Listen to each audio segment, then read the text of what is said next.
Action. Assalamualaikum warahmatullahi wabarakatuh. Alhamdulillahi rabbil alamin. Al-qail fi kitabihil karim, innallaha wa malaikatahu yusholluna 'alan nabi ya ayyuhalladzina amanu shallu 'alaihi wa sallimu taslima. Allahumma shalli wa sallim ala sayyidina Muhammadin. Al-qail man ahabbani kana ma'il fil jannah. Amma ba'du. Hadratul muhtaramin, para pemirsa, para hadirin yang kami rahmati rahimakumullah. Pembahasan kita pada sore hari ini masih berkaitan tentang yang namanya hadas, kecil ataupun besar.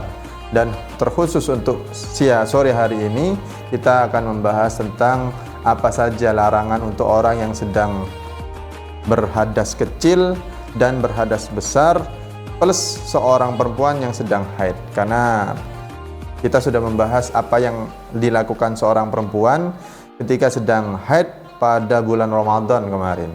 Dan pembahasan kita adalah apa saja larangan-larangan tersebut. Kita perlu tahu larangan orang yang tidak memiliki wudhu atau batal wudhunya, dan orang yang wajib mandi, atau orang yang sedang mengalami haid. Itu apa saja yang dilarang.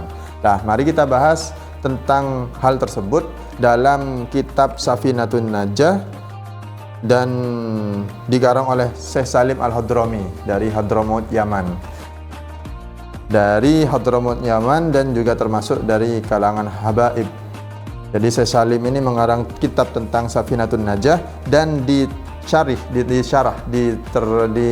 dijelaskan kembali oleh Syekh Nawawi Al-Bantani dalam kitab Nailur Raja bi syarhi Safinatun Najah. Dalam kitab ini dijelaskan faslun min manin taqadha wudu'uhu haruma alaihi arba'ata asya. Barang siapa yang batal wudunya, maka haram untuk dia melakukan 4 hal. Pertama yaitu adalah tawaf. Pertama adalah salat.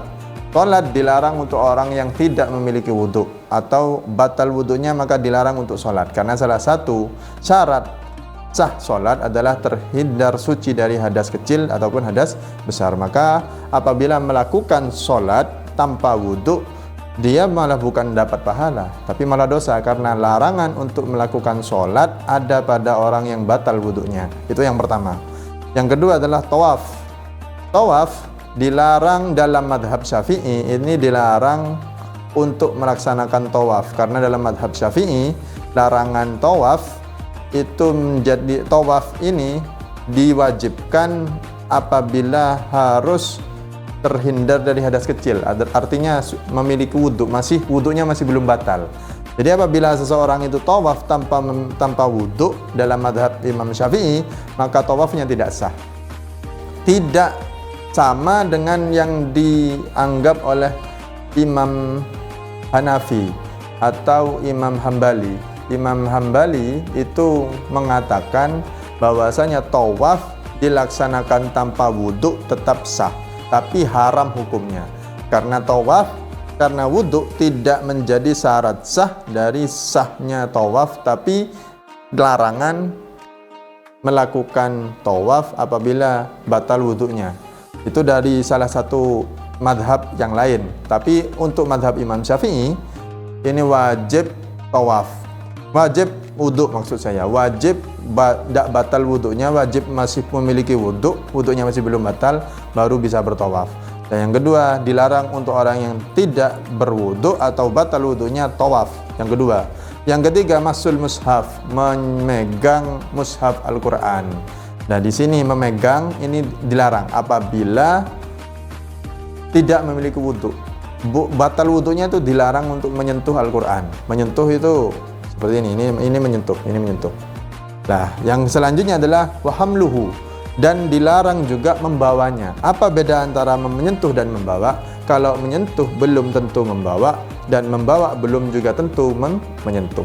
Karena menyentuh itu hanya menyentuh Quran tanpa dipindah, tanpa ikut pergerakan badan, sedangkan apabila membawa belum tentu dia menyentuh tapi ikut gerakan badan. Artinya kalau menyentuh ini ya disentuh, tanpa dibawa juga tidak apa-apa, tapi tetap namanya menyentuh karena menyentuh mushaf.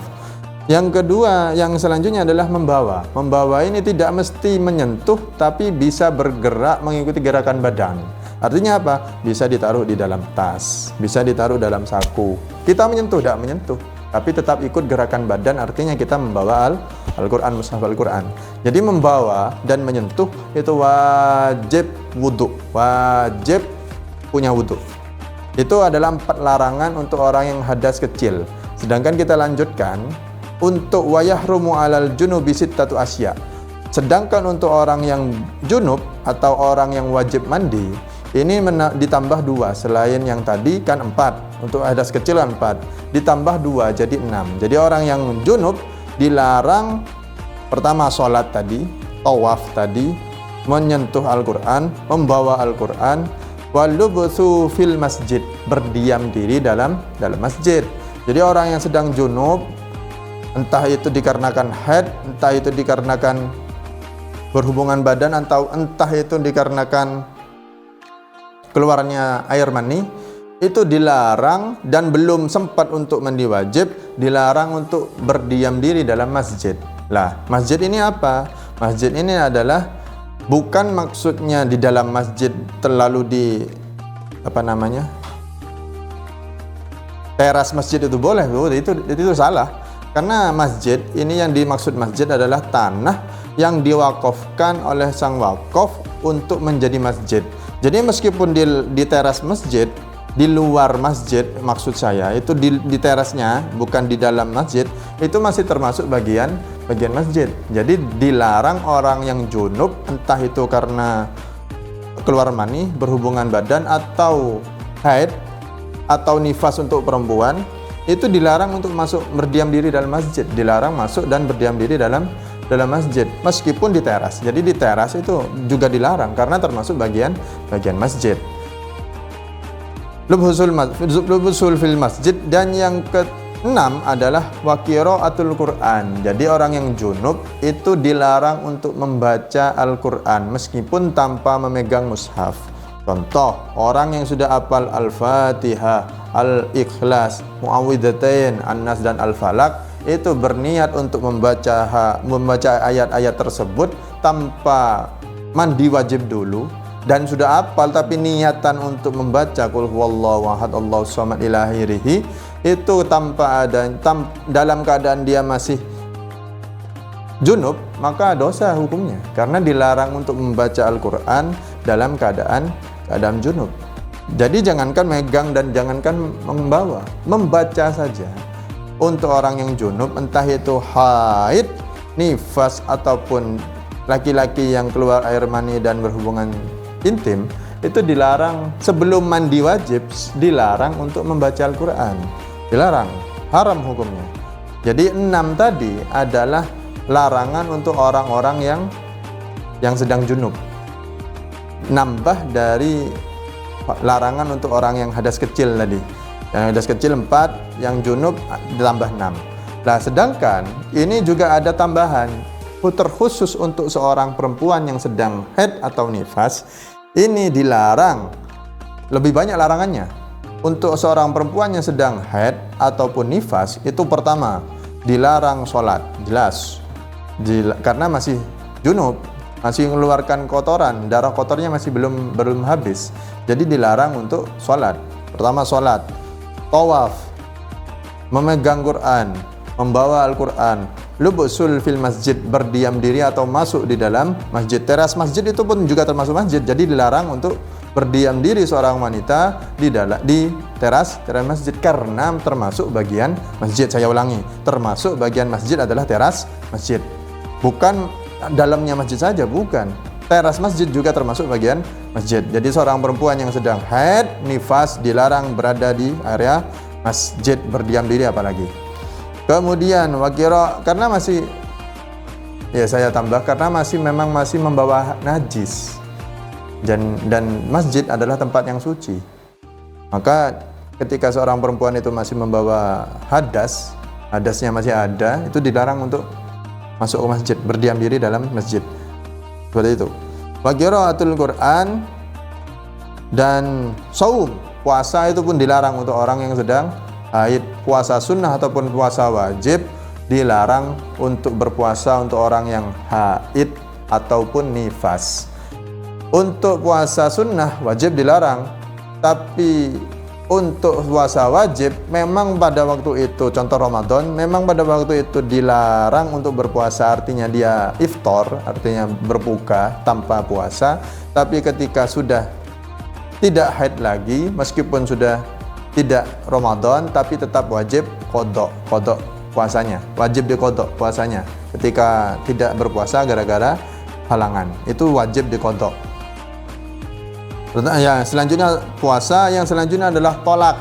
Jadi seorang perempuan untuk yang sudah memiliki suami, dan ini terkhusus untuk para suami, seorang perempuan apabila masih dalam keadaan haid itu dilarang untuk ditolak, dilarang untuk dicerai. Dalam keadaan masih haid itu juga dilarang untuk dicerai. Begitupun ketika dalam keadaan suci tapi masih dikumpuli juga haram hukumnya ditolak. Jadi untuk para suami dilarang untuk menceraikan istri ketika masih dalam keadaan haid dan masih dalam keadaan suci tapi sampean kumpuli. Itu dilarang, haram hukumnya. Yang selanjutnya adalah wa mururu fil masjidi in khafat talwithahu. Lewat saja dalam masjid apabila seorang perempuan tadi itu khawatir akan mengotori masjid, najis masjidnya gara-gara darahnya berceceran, bocor dan sebagainya macamnya, ini lewat saja itu dilarang. Lewat saja itu diharamkan untuk orang yang sedang haid. Dan selanjutnya adalah wal istimta'u bima baina surrah wal rukbah. Ini untuk orang laki-laki yang sudah beristri ataupun istri yang sudah memiliki suami, mohon untuk tidak berhubungan atau bersenang-senang dengan anggota badan baina surrah wa rukbah, antara pusar dan lututnya seorang perempuan yang sedang haid itu dilarang bersenang-senang. Jadi dilarang untuk berhubungan ketika masih haid ataupun nifas, dan dilarang bersenang-senang dengan bagian tubuh antara pusar dan lutut. Itu dilarang dalam keadaan haid. Dan juga ada tambahan dari Neng Sila Zamzami, seorang neng dari Pondok Pesantren Lirboyo, itu juga mengatakan bahwasanya seorang perempuan itu yang sedang mengalami masa haid ataupun nifas itu juga dilarang untuk berupaya untuk mengusaha untuk menghilangkan hadasnya, entah itu dengan wudhu ataupun mandi wajib. Ketika seorang perempuan haid itu masih keluar darah, artinya masih belum suci dan masih keluar darahnya, masih belum berhenti, maka seorang perempuan tersebut juga dilarang pertama menghilangkan hadas kecilnya dan ataupun berusaha menghilangkan hadas besarnya, karena masih belum selesai. Percuma. Dalam Islam mengerjakan hal-hal yang tidak ada gunanya juga dilarang. Maka Neng Sila menambahkan dilarang seorang perempuan untuk berwudu dan mandi wajib, niatan mandi wajib ketika darah haidnya masih belum berhenti. Jadi itu adalah semua larangan yang dilarang untuk orang yang hadas kecil, hadas besar, dan juga haid. Jadi selama kita sadar tidak bisa beribadah gara-gara anjuran larangan dari syariat, itu juga ada pahalanya sebagaimana yang sudah diterangkan tempo lalu. Jadi marilah kita belajar bersama-sama untuk menaati perintah agama, begitupun larangannya, dengan tidak melaksanakan ibadah-ibadah yang dilarang ketika sedang dalam keadaan haid, nifas, junub ataupun batal wudhunya.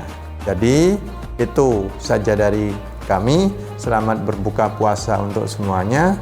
Semoga ibadah kita diterima oleh Allah. Wabillahi taufiq wal hidayah wa ridha wal inayah. Assalamualaikum warahmatullahi wabarakatuh.